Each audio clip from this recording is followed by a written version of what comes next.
Cinema পাগল নিবিত কাভালুদারি। মুভির শুরুতে আমাদের 1977-এর আর্কোলজিক্যাল ডিপার্টমেন্ট ব্যাঙ্গালোরের অফিসকে দেখানো হয়েছে। আমরা এখানে সুরেশ নামের এক ব্যক্তিকে মৃত অবস্থায় দেখি, আর সেই অফিস থেকেই গুরুদাস নাইডু নামের এক ব্যক্তিকে বেরিয়ে যেতে দেখি। সে তার বাড়িতে ঢুকে রক্তাক্ত অবস্থায় সে ঘরে ঢুকে দরজা বন্ধ করে দেয়, আর পরের সিনে আমরা তার কার এক জায়গায় জ্বলন্ত অবস্থায় দেখি। পরের দিন আমরা দেখি ইন্সপেক্টর মুতান্নার কাছে এই কেসের ব্যাপারে ফোন আসে। এরপর আমাদের 40 বছর পর ট্রাফিক ইন্সপেক্টর শ্যামকে দেখানো হয়। শ্যাম ট্রাফিক ইন্সপেক্টর হলেও তার ক্রাইম ইনভেস্টিগেশনের প্রতি আগ্রহ অনেক বেশি, তাই সে তার সিনিয়রকে অনেকবার রিকোয়েস্ট করে তাকে ক্রাইম ডিপার্টমেন্টে ট্রান্সফার করতে, তবে এতে কোনো লাভ হয় না। এরপর আমরা দেখি ব্যাঙ্গালোরের কোনো এক জায়গায় ফ্লাইওভারের নিচে কনস্ট্রাকশনের কাজ হচ্ছিল। সেখানে একটি বাচ্চা খেলতে খেলতে তার বলটি একটি গর্তে ফেলে দেয়। তার মা সেটা দেখে বাচ্চাটির পিছন পিছন সেই গর্তের সামনে আসতেই সেখানকার দৃশ্য দেখে চিৎকার করে ওঠে। বাচ্চাটির মা দেখে বাচ্চাটি একটি মানুষের কঙ্কালের মাথা নিয়ে খেলছে। এখানে একসাথে 3টি কঙ্কাল পাওয়া যায়। এই খবর পাওয়া মাত্রই সেখানে পুলিশ, ফরেন্সিক টিম, মিডিয়া, পাবলিকের ভিড় জমে যায়। আর সেই পাবলিকের ভিড় সামাল দিতেই শ্যামকে এখানে ডিউটি দেওয়া হয়। শ্যাম এখানে পাবলিক সামলানোর ডিউটিতে থাকলেও সে তার কৌতূহলবশত ফরেন্সিক টিমের সাথে এই নিয়ে কথা বলতে থাকে। এটা দেখে সেই কেসে দায়িত্বপ্রাপ্ত অফিসার তাকে ডেকে এসব করতে বারণ করে। শ্যাম এই 3টি কঙ্কাল নিয়েই সবসময় ভাবতে থাকে। ভাবতে ভাবতে সে রাতের বেলা এখানে এসে উপস্থিত হয়। এখানে এসে সে এক ব্যক্তিকে রাতের অন্ধকারে দেখতে পায়। শ্যাম সেই ব্যক্তির পরিচয় জিজ্ঞেস করলে সে জানায় সে একজন রিপোর্টার, তার নাম কুমার। তার একটি লোকাল নিউজ পেপার রয়েছে। শ্যাম কুমারের আইডি নিয়ে চলে যায় আর তাকে বলে পরের দিন পুলিশ স্টেশনে এসে নিয়ে যেতে। পরের দিন কুমার পুলিশ স্টেশনে তার আইডি আনতে গেলে দেখতে পারে শ্যাম একজন ট্রাফিক পুলিশ। এটা দেখে কুমার শ্যামকে খোঁচা দিয়ে বলে, আজকাল ট্রাফিক পুলিশরাও কি ক্রাইম ইনভেস্টিগেশন করছে নাকি? এতে শ্যাম রাগ করে বলে তার আইডি সে দিবে না, যা করার করে নিতে। কুমার এই ঘটনাটি তার নিউজ পেপারে ছেপে দেয়। পরের দিন শ্যামের সিনিয়র তাকে ডেকে পেপারটি দেখিয়ে ধাওয়া দিয়ে বলে এটা যদি কোনো বড় নিউজ পেপার হতো তাহলে পুলিশের সম্মান ধুলোতে মিশে যেত। শ্যামের সিনিয়র আরও বলে এই কেসটি বন্ধ হয়ে গেছে, তাই এটা নিয়ে তাকে আর মাথা ঘামাতে হবে না। রাতে শ্যাম কুমারের বাড়ি যায় তার আইডি দিতে, কিন্তু সেখানে গিয়ে দেখে কুমারকে কিছু লোক এসে মেরে আঙুল ভেঙে দিয়েছে। শ্যাম তাকে প্রথমে হসপিটালে নিয়ে যায় আর তারপর বাড়ি নিয়ে আসে। কুমার জানায় সে কিছু লোকের থেকে টাকা ধার নিয়েছিল আর সেটা না দিতে পারায় তাকে মেরেছে। শ্যাম এরপর কুমারকে বাড়ি পৌঁছে দিয়ে আসে। কুমার জানায় এই কেসে সে শ্যামকে সাহায্য করবে। পরের দিন শ্যাম ফরেন্সিক ডিপার্টমেন্টে গিয়ে জানতে পারে এই 3টি কঙ্কাল খুব সম্ভবত একই ফ্যামিলির। এখানে স্বামী স্ত্রী ও তাদের বাচ্চা রয়েছে। তাদের হয়তো খুন করে মারা হয়েছে, আর ওখানে বাচ্চাটির একটি খেলনাও পাওয়া গেছে। এরপর একদিন সে ডিউটিতে এই কেস নিয়েই ভাবছিল। তাকে অন্যমনস্ক দেখে তার সহকর্মী তাকে জিজ্ঞেস করে, আপনি কি এখন ওই কেস নিয়েই ভাবছেন?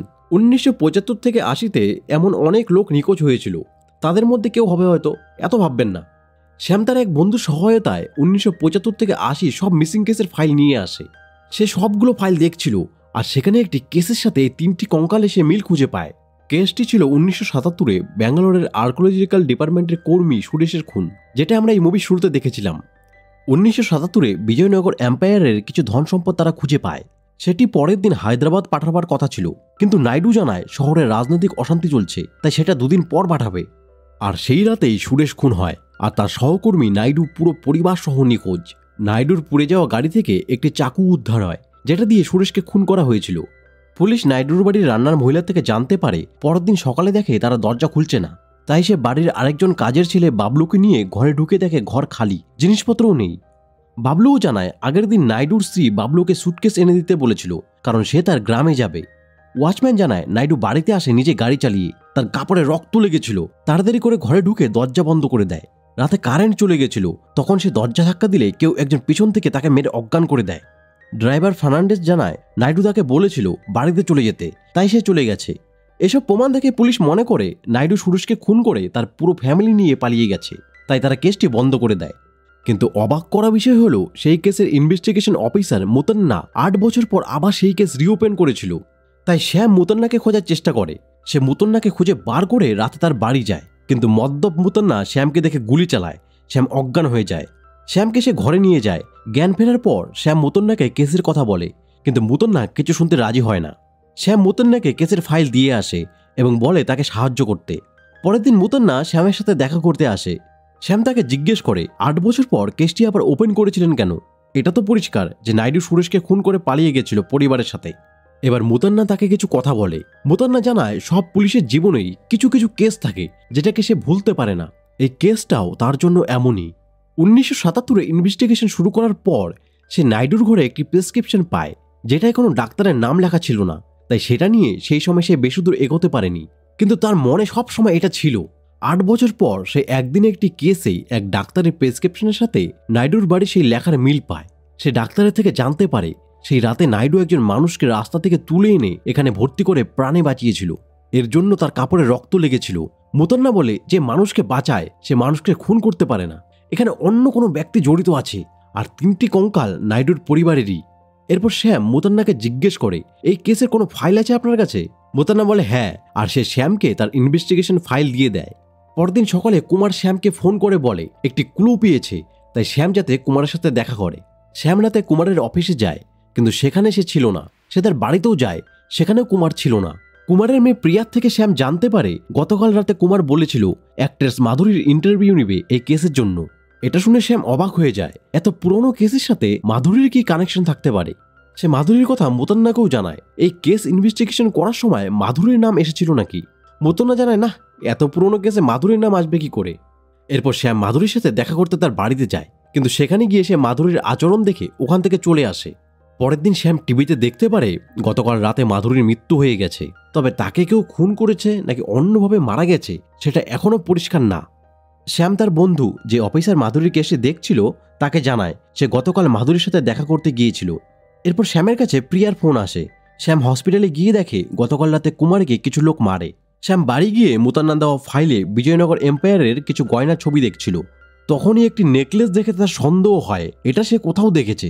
তার মনে পড়ে যায় সে যখন মাধুরীর ঘরে গেছিল তখন সে দেখেছিল একটি ফটোতে মাধুরী এটি পড়ে রয়েছে। এরপর শ্যাম মুতান্নাকে নিয়ে মাধুরীর ঘরে যায়। সেখানে গিয়ে তারা দেখে কেউ ওই বাড়ি থেকে বের হয়ে যাচ্ছে। তারা দুজন সেই ব্যক্তির পিছু নেয়। এদিকে পুলিশও সেখানে পাহারা দিচ্ছিল।